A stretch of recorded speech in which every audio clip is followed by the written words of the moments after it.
Uma das coisas que vocês sempre me perguntam é: Emerson, qual é o melhor processador para minha placa de vídeo? E pensando nisso, eu elaborei aqui uma lista com algumas sugestões de setups, não somente de processadores, mas também de componentes que vão ajudar a maximizar o desempenho aí da sua RTX 3060. E conversando aqui com a galera do estúdio e vendo alguns testes também, chegamos à conclusão que o desempenho da 3060 e da 4060 são bem semelhantes, né? Aquele desempenho bruto. Então, todas as sugestões que eu passar aqui vai servir tanto para uma quanto para outra. E essa lista vai servir justamente para você que já tem uma dessas placas ou tá pensando em comprar uma, né? Então, nessas nossas sugestões de componentes, vai ajudar a maximizar o desempenho da sua placa de vídeo, mas sem criar um certo desequilíbrio. Então, vem comigo. Pode ser que essa não seja a sua primeira opção, mas vai combinar muito bem tanto com a 3060 quanto com a 4060. Estamos falando aqui do Ryzen 5 7600, já da nova geração, plataforma AM5, né? Esse processador aí contém 6 núcleos e 12 threads, é uma característica da AMD trazer nos Ryzen 5, né, 7600,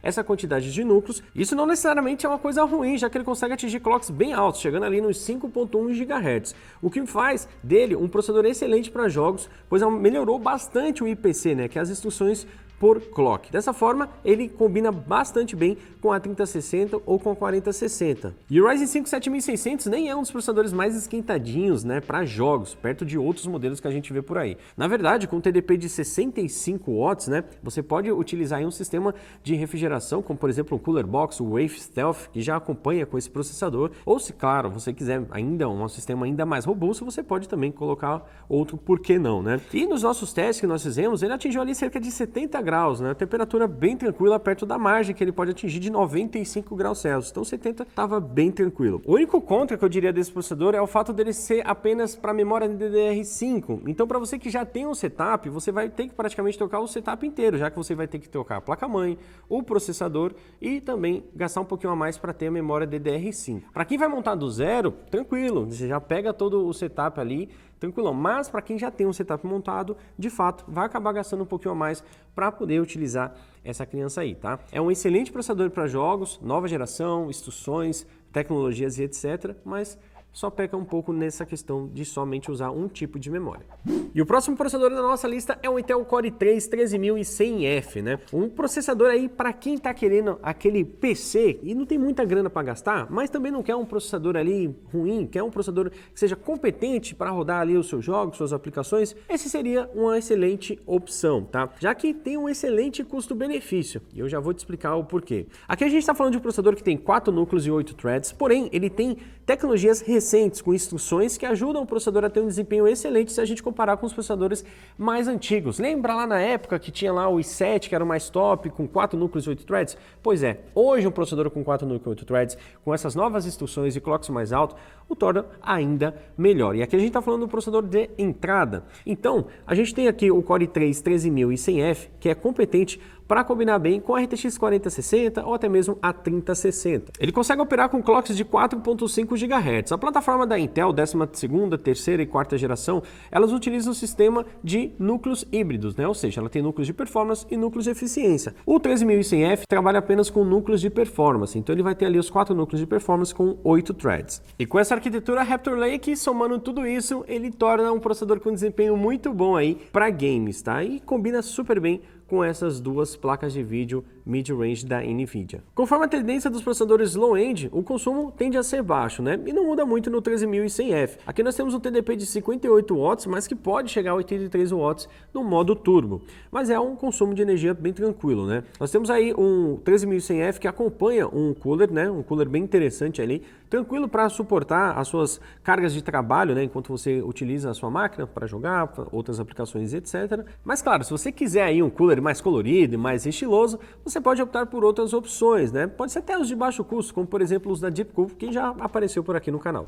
E antes de eu falar da próxima indicação de processador, aproveita e já baixa o aplicativo do Kabum. Lá você pode utilizar o cupom AppNinja, que te dá 10% de desconto em produtos selecionados. E além de você poder monitorar o seu pedido em tempo real, você também fica por dentro de outras ofertas que pintam por lá. Então não perca tempo e baixe já. Agora falando do custo-benefício de verdade, a AMD Ryzen 5 5600X ou sem o X ou o G. Sem dúvidas, esse é um dos maiores custo-benefícios já criado pela AMD em toda a vida da AMD, né? Sem dúvida, um dos processadores mais vendidos também aqui no Kabum. É um processador que chama muita atenção porque ele consegue alinhar o que a gente sempre busca em um processador, que é o custo-benefício, o seu desempenho, e desempenho aqui eu estou querendo dizer não somente com placas de baixo custo, mas também com placas high-end. Por incrível que pareça, ele consegue ter um excelente desempenho com placas ainda mais robustas do que essas duas que a gente está conversando aqui, que é a 3060 e a 4060.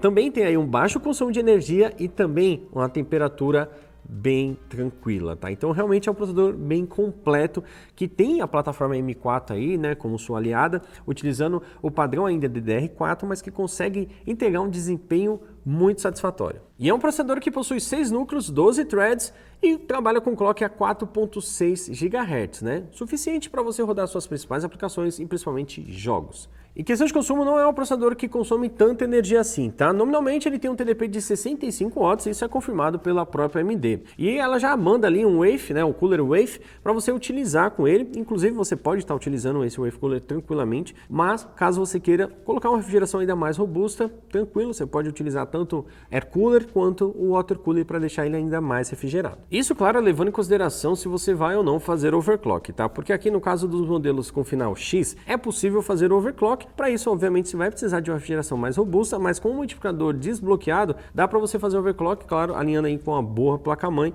para melhorar um pouco mais o desempenho dele, que já é muito bom. Nosso próximo processador da lista é um Intel Core i5 13600K, e aqui a gente está falando de um processador realmente muito rápido, com desempenho extraordinário, um IPC altíssimo também, o que o torna excelente para jogos e é capaz de extrair 100% do desempenho da RTX 4060. Para vocês terem uma noção de tão rápido que esse processador ele consegue levar a 4060 no seu limite ali, possibilitando jogar em resoluções de 2K ou até mesmo em 4K, ativando as tecnologias DLSS da placa. E o que se destaca bastante no 13600K é justamente o seu IPC, o que o torna uma marca bem impressionante desse processador. Alinhado ali com 14 núcleos e 20 threads, sendo 6 núcleos de performance e 8 de eficiência, ele o torna um equilíbrio perfeito para jogos e produtividade. E utilizando a sua arquitetura Raptor Lake, ele consegue atingir clocks de 5.1 GHz, o que faz com que esse processador esteja sempre ali no topo dos testes de benchmark. Bom, tanto desempenho requer também uma boa refrigeração. Diferente dos outros modelos, esse cara aqui tem 125 watts de TDP, então isso vai necessitar de ter um air cooler mais robusto ou pelo menos um water cooler de 240 mm para lidar com todo o calor gerado por ele. E para os fãs de desempenho nas alturas, não para por aí. O 13600K, esse K no final, é justamente porque ele tem um multiplicador desbloqueado. Isso facilita muito na hora de fazer um overclock para extrair um desempenho a mais desse belo processador. Bom, agora a gente entra na parte de recomendação, né? Vamos falar um pouco sobre memória, né? Levando em consideração as engines atuais e como, né, os desenvolvedores estão trabalhando, o ideal mesmo é que você tenha no mínimo 16 GB de memória RAM em Dual Channel, né? Quando eu falo em Dual Channel, é justamente você ter pelo menos ali 2 módulos, tá? Totalizando 16 GB, tá? Começando com 3200 MHz, que já é uma frequência bacana para se trabalhar com processadores, principalmente na parte da AMD, que a frequência da memória faz muita diferença pro desempenho, tá? Se você for partir para DDR5, você já tem uma vantagem, porque DDR5 começa de 4800 MHz, 5200 MHz, frequências até mais altas, tá? Mas assim, para você não ter nenhum tipo de dor de cabeça, para você ficar sossegado por bastante tempo, tenha pelo menos 32 GB de memória RAM em Dual Channel, combinado? Afinal de contas, quando você está ali utilizando o seu PC e jogando, quando acaba averrando a sua placa de vídeo, ou seja, quando não há mais espaço para alocar na memória da placa de vídeo, essas informações vão ser alocadas na memória RAM da sua placa-mãe. E isso, quando a frequência é muito baixa e você não tem memória RAM suficiente, vai criar certos gargalos e travamentos. Então, quanto maior a densidade, né, quanto maior a quantidade de memória RAM você tem no PC e frequências mais altas, ajuda a acelerar um pouco esse processo. E outro componente que vai ajudar bastante o desempenho do seu PC é o armazenamento, né? Isso pode variar também, claro, de bolso para bolso. A gente fala bastante aqui do excelente custo-benefício que é o Kingston NV2, que é um SSD M.2 NVMe Gen 4, né, oferecendo aí mais de 3.000 MB de leitura, o que ajuda bastante o seu sistema a ser muito ágil na hora de ligar, instalar as aplicações e etc, né, principalmente porque quando o seu Windows precisa utilizar a memória cache, isso vai acelerar bastante o processo. E aqui você pode optar por modelos aí de 256, 512, 1 TB, 2 TB ou até mesmo 4 TB. Quanto maior, o espaço você tiver em disco, menor o problema de você atingir o limite de espaço e isso acabar afetando o seu desempenho como um todo. E claro, para quem não gosta de esperar muito aqueles carregamentos longos dos jogos, o SSD M.2 NVMe ajuda bastante a esse carregamento ficar mais rápido, além de, claro, carregar com mais rapidez as texturas do jogo também. E aí, gostou desse vídeo? Deixa aqui nos comentários para eu saber qual próximo processador ou placa de vídeo você quer que a gente gere esse tipo de conteúdo, combinado? Então o vídeo foi esse, grande abraço a todos e valeu! Até a próxima!